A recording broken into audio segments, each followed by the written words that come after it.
चीन को टपिला भारत। अमेरिकार स्मार्टफोन रप्तानी करिबारे एक नंबर है भारत।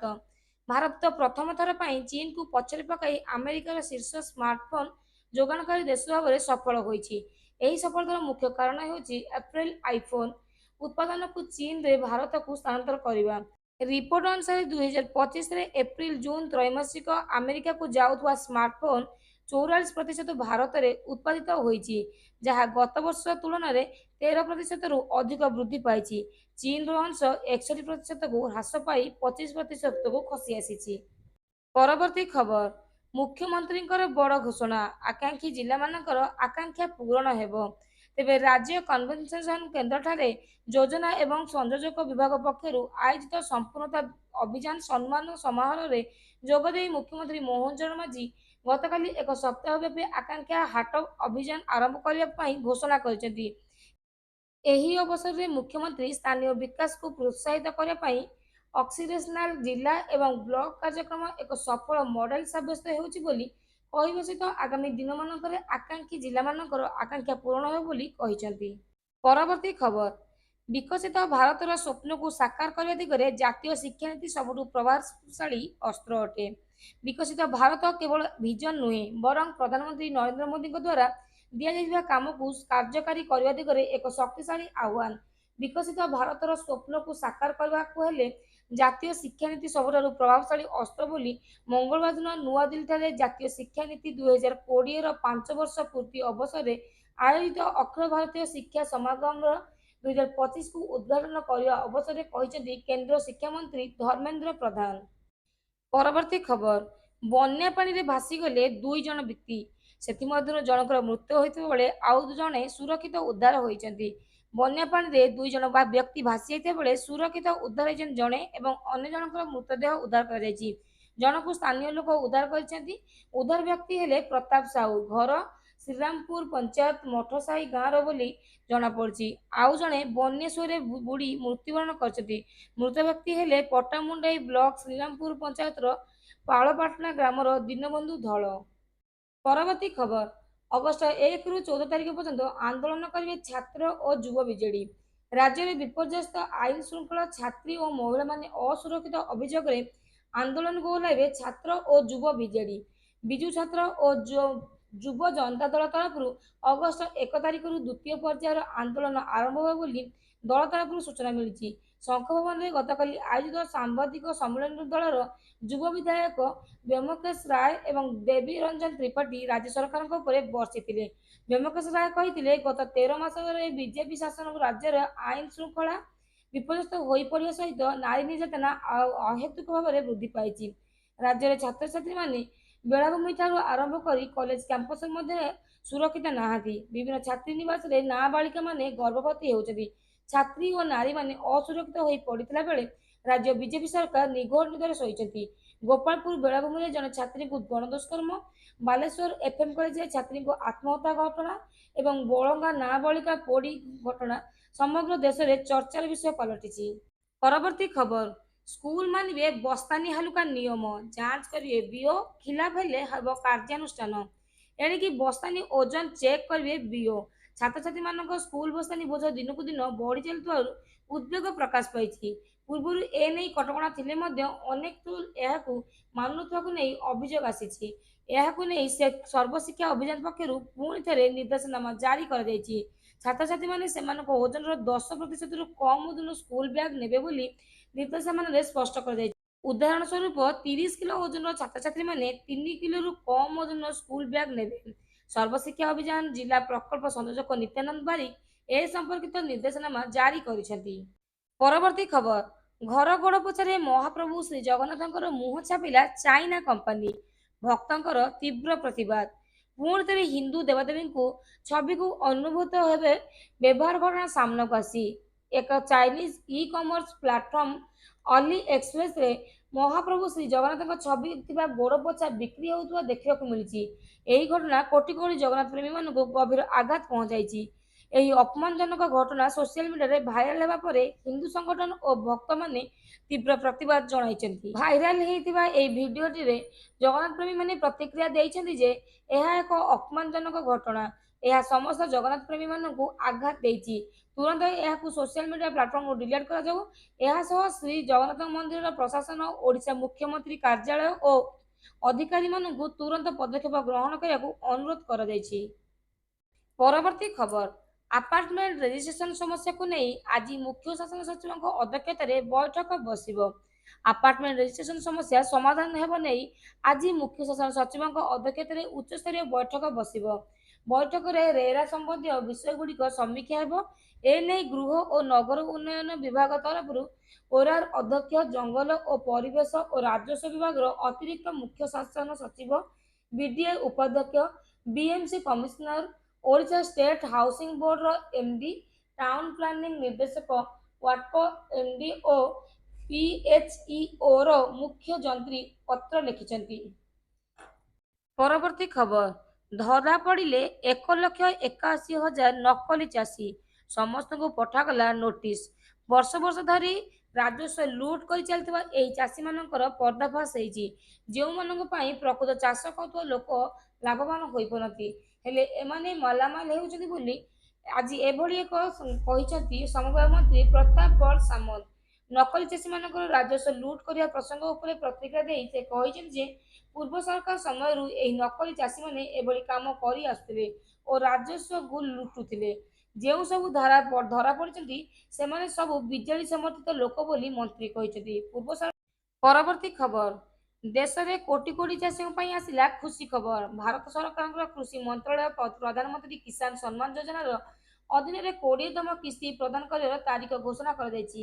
କୃଷି ମନ୍ତ୍ରାଳୟ କହିଛି ଯେ ପ୍ରଧାନମନ୍ତ୍ରୀ କିଷାନ ସମ୍ମାନ ନିଧି ଯୋଜନା ଅଧୀନରେ 20ତମ କିସ୍ତିର ଟଙ୍କା ଆସନ୍ତା ମାସ 2 ତାରିଖରେ ସମସ୍ତ ଯୋଗ୍ୟ ଚାଷୀଙ୍କୁ ଦିଆଯିବ।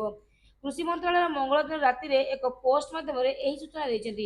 ପରବର୍ତ୍ତୀ ଖବର, ପର୍ଯ୍ୟଟକଙ୍କ ପାଇଁ ଆସିଲା ଖୁସି ଖବର। ଅଗଷ୍ଟ 1 ତାରିଖରୁ ପର୍ଯ୍ୟଟକଙ୍କ ପାଇଁ ଖୋଲିବ ଭିତରକନିକାର ଜାତୀୟ ଉଦ୍ୟାନ। ଦୀର୍ଘ 3 ମାସ ଧରି ବନ୍ଦ ରହିବା ପରେ ଭିତରକନିକା ଖୋଲୁଥିବାରୁ ପର୍ଯ୍ୟଟକମାନଙ୍କର ବେଶ ଉତ୍ସାହିତ ଅଛନ୍ତି। ଏବେ ନୂଆ ରୂପରେ ସଜେଇ ହୋଇଛି ଭିତରକନିକା। ପର୍ଯ୍ୟଟକମାନେ ଭିତରକନିକାର ଲୁଣା ଜାତୀୟ ଗଛଗୁଡ଼ିକ ସାରକୁ ମ୍ୟାନଗ୍ରୋଭ ନର୍ସରୀରେ ଦେଖିବାକୁ ସୁଯୋଗ ପାଇବେ। ଏଥିସହ ବୋଟ ଲାଇବ୍ରେରୀରେ ମଧ୍ୟ ଜୀବଜନ୍ତୁ, ପରିବେଶ ସହ ଅନ୍ୟ ବହି ପଢ଼ିବାକୁ ସୁଯୋଗ ପାଇପାରିବେ। ଏହାଛଡ଼ା ମ୍ୟୁଜିୟମରେ ମକ୍କା ନେବା ସହ ଧଳା କୁମ୍ଭୀର, ଗୌରୀ ଓ ମଲ୍ଲ ଶ୍ବେତାଙ୍କୁ ମଧ୍ୟ ଦେଖିପାରିବେ। ପରବର୍ତ୍ତୀ ଖବର, ଆଜି ଶ୍ରାବଣ ଶୁକ୍ଳ ଷଷ୍ଠୀ ତିଥି। ଏହି ତିଥିରେ ଶ୍ରୀବିଗ୍ରହମାନଙ୍କର ବର୍ଣ୍ଣକଲାଗି ନୀତି ଅନୁଷ୍ଠିତ ହୋଇଥାଏ। ତେବେ ଆଜି 4 ଘଣ୍ଟା ପାଇଁ ବନ୍ଦ ରହିବ ମହାପ୍ରଭୁଙ୍କର ସାଧାରଣ ଦର୍ଶନ। ଦ୍ୱିତୀୟ ଭୋଗମଣ୍ଡପର ଭୋଗ ଶେଷ ହେବା ପରେ ସନ୍ଧ୍ୟା 6ଟାରୁ ରାତି 10ଟା ପର୍ଯ୍ୟନ୍ତ ସାଧାରଣ ଦର୍ଶନ ବନ୍ଦ ରହିବ। ଏନେଇ ଜଗନ୍ନାଥ ମନ୍ଦିର ପ୍ରଶାସନ ପକ୍ଷରୁ ସୂଚନା ଦିଆଯାଇଛି।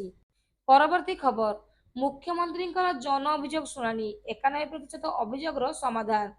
ତେବେ ଗତକାଲି ଭୁବନେଶ୍ୱର ୟୁନିଟ୍ 2 ଠାରେ ଆୟୋଜିତ ଅଭିଯୋଗ ଶୁଣାଣିର ପ୍ରକୋଷ୍ଠରେ ମୁଖ୍ୟମନ୍ତ୍ରୀ ମୋହନ ଚରଣ ମାଝୀ ଲୋକଙ୍କର ସମସ୍ୟା ଓ ଦୁଃଖ ଶୁଣିଛନ୍ତି। ପ୍ରତିଥର ଭଳି ମୁଖ୍ୟମନ୍ତ୍ରୀ ପୂର୍ବାହ୍ନରେ ଅଭିଯୋଗ ଶୁଣାଇଛନ୍ତି। ପ୍ରକୋଷ୍ଠ ବାହାରେ ଅପେକ୍ଷା କରିଥିବା ଦିବ୍ୟାଙ୍ଗ ଅଭିଯୋଗକାରୀଙ୍କୁ ଜଣ ଜଣ କରି ଭେଟିଥିଲେ ଏବଂ ସେମାନଙ୍କର ଅଭିଯୋଗପତ୍ର ଗ୍ରହଣ କରିଥିଲେ। ଏହାପରେ ପ୍ରକୋଷ୍ଠ ଭିତରେ ପଞ୍ଜୀକୃତ କରିଥିବା ଅଭିଯୋଗକାରୀମାନଙ୍କର ଅଭିଯୋଗ ଶୁଣିଥିଲେ। ସମସ୍ତ ଅଭିଯୋଗଗୁଡ଼ିକ ପ୍ରତିବିଧାନ ପାଇଁ ଉପସ୍ଥିତ ସମ୍ପୃକ୍ତ ବିଭାଗ ସଚିବମାନଙ୍କୁ ମୁଖ୍ୟମନ୍ତ୍ରୀ ନିର୍ଦ୍ଦେଶ ଦେଇଥିଲେ। ମୁଖ୍ୟମନ୍ତ୍ରୀ ଏବଂ ମନ୍ତ୍ରିମଣ୍ଡଳର 9 ଜଣ ବରିଷ୍ଠ ମନ୍ତ୍ରୀ ଗତକାଲି ଲୋକଙ୍କର ଅଭିଯୋଗ ଶୁଣିଥିଲେ। ପରବର୍ତ୍ତୀ ଖବର, ବେଜିଂରେ ପ୍ରବଳ ବର୍ଷା, 30ରୁ ଅଧିକ ଲୋକଙ୍କର ପ୍ରାଣ ଯାଇଥିବା ସମୟରେ 80,000ରୁ ଅଧିକ ଲୋକ ପ୍ରଭାବିତ ଅଛନ୍ତି। ଚୀନର ରାଜଧାନୀ ବେଜିଂର ଉତ୍ତର ଉପକୂଳରେ କିଛି ଦିନ ଧରି ପ୍ରବଳ ବର୍ଷା ହେବା ଫଳରେ ଅତି କମରେ 30 ଜଣଙ୍କର ମୃତ୍ୟୁ ହୋଇଛି। ଚୀନରେ ଗଣମାଧ୍ୟମ ଅନୁଯାୟୀ ରାଜଧାନୀରେ 80,000ରୁ ଅଧିକ ଲୋକଙ୍କର ସ୍ଥାନାନ୍ତରଣ କରାଯାଇଛି। ଅନେକ ରାସ୍ତା କ୍ଷତିଗ୍ରସ୍ତ ହୋଇଛି ଏବଂ 136ରୁ ଉର୍ଦ୍ଧ୍ୱ ଗାଁ ବିଦ୍ୟୁତ୍ ବିଚ୍ଛିନ୍ନ କରାଯାଇଛି।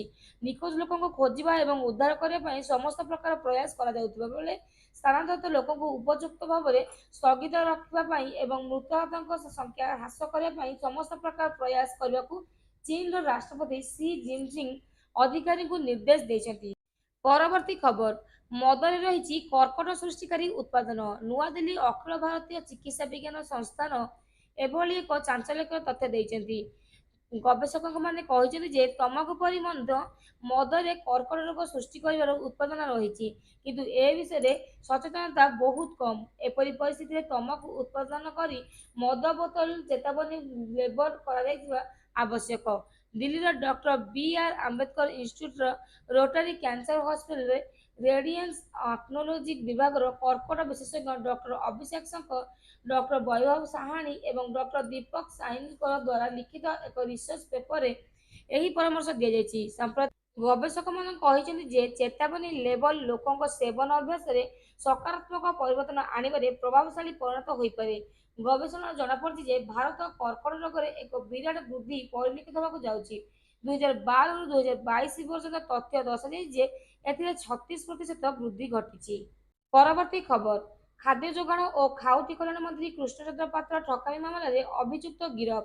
ଗତକାଲି ଅଭିଯୁକ୍ତ ନିରଞ୍ଜନ ଶତପଥୀଙ୍କୁ ଟାଉନ ଥାନା ପୁଲିସ ଗିରଫ କରି କୋର୍ଟ ଚାଲାଣ କରିଛି। ଅଭିଯୁକ୍ତଙ୍କ ଘର ଢେଙ୍କାନାଳ ସଦର ଥାନା ବାଣସିଂହ ଗାଁରେ। ଅଭିଯୋଗ ମୁତାବକ ନିରଞ୍ଜନ ମନ୍ତ୍ରୀ କୃଷ୍ଣ ପାତ୍ରଙ୍କୁ ଏକ ଜମି ଦେବା ନାମରେ 25 ଲକ୍ଷ ଟଙ୍କା ନେଇଥିଲେ, ହେଲେ ଜମି ଜମା କିଛି ଦେଇନଥିଲେ। ଏ ବାବଦରେ ସେ ମନ୍ତ୍ରୀଙ୍କୁ ଏକ 25 ଲକ୍ଷ ଟଙ୍କାର ଚେକ୍ ଦେଇଥିଲେ, ହେଲେ ସେ ଚେକ୍ ବାଉନ୍ସ ହୋଇଯାଇଥିଲା। ଏନେଇ ମନ୍ତ୍ରୀ ଥାନାରେ ଅଭିଯୋଗ କରିବା ପରେ ପୁଲିସ ଗତକାଲି ନିରଞ୍ଜନଙ୍କୁ ଗିରଫ କରି କୋର୍ଟ ଚାଲାଣ କରିଛନ୍ତି। ତେବେ ଗତକାଲି ପୂର୍ବାହ୍ନରେ ନିରଞ୍ଜନ ଟାଉନ ଥାନାରେ ପହଞ୍ଚିଥିଲେ। ପୁଲିସ ପଚରାଉଚରା କରିବା ପରେ ଗିରଫ କରି କୋର୍ଟ ଚାଲାଣ କରିଛି। ପରବର୍ତ୍ତୀ ଖବର, ୟୁପିଆଇ ପେମେଣ୍ଟ ଉପରେ ଜିଏସଟି ଲାଗିବ କି ନାହିଁ ସେ ନେଇ ଘୋଷଣା କଲେ କେନ୍ଦ୍ର ସରକାର।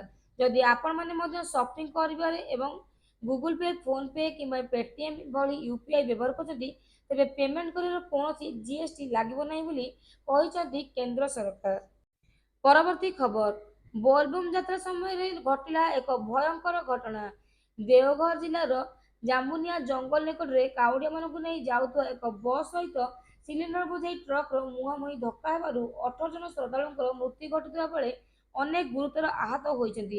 ପ୍ରାଥମିକ ରିପୋର୍ଟରେ 5 ଜଣଙ୍କର ମୃତ୍ୟୁ ହୋଇଥିବା ନିଶ୍ଚିତ କରାଯାଇଥିବା ବେଳେ ପରବର୍ତ୍ତୀ ସମୟରେ ଆଉ 18କୁ ବୃଦ୍ଧି ପାଇଥିବା କଥା ମିଳିଛି। ପରବର୍ତ୍ତୀ ଖବର, ରାଜ୍ୟକୁ ସମ୍ପୂର୍ଣ୍ଣ ଗଞ୍ଜେଇ ମୁକ୍ତ କରିବାକୁ ପ୍ରକ୍ରିୟା ଆରମ୍ଭ ହୋଇଛି। ଗଞ୍ଜେଇ ଚାଷରୁ ନିବୃତ୍ତ ରହିବାକୁ ଅବକାରୀ ମନ୍ତ୍ରୀଙ୍କର ଅପିଲ ରହିଛି। ଚଳିତ ବର୍ଷ ସର୍ବାଧିକ ଗଞ୍ଜେଇ ଚାଷ ନଷ୍ଟ କରାଯାଇଛି। ବିଭିନ୍ନ ସ୍ଥାନରେ ଜନଜାତିର ଲୋକମାନଙ୍କୁ ପ୍ରଲୋଭିତ କରାଯାଉଛି, ମିଛ କହି ସେମାନଙ୍କୁ ଚାଷରେ ନିୟୋଜିତ କରାଯାଉଛି।